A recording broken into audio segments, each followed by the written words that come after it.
Well, I got the Kenwood X-Long DDX 8905.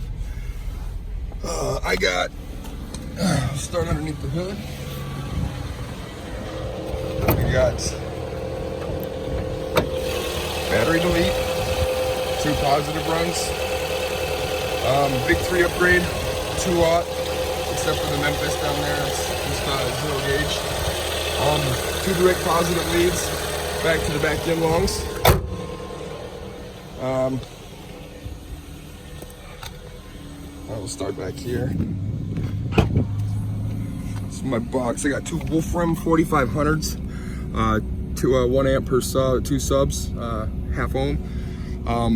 My yin long bank is, you can kind of see the way I got it built in a PVC pipe, 75 amp hours. And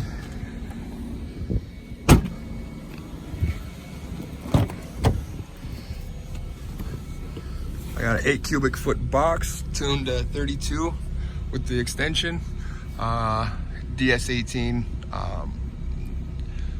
silk tweeters, 4 HDX3 12-inch subwoofers, and in my doors is Infinity reference. I had a Tar Amps 800x4 on them.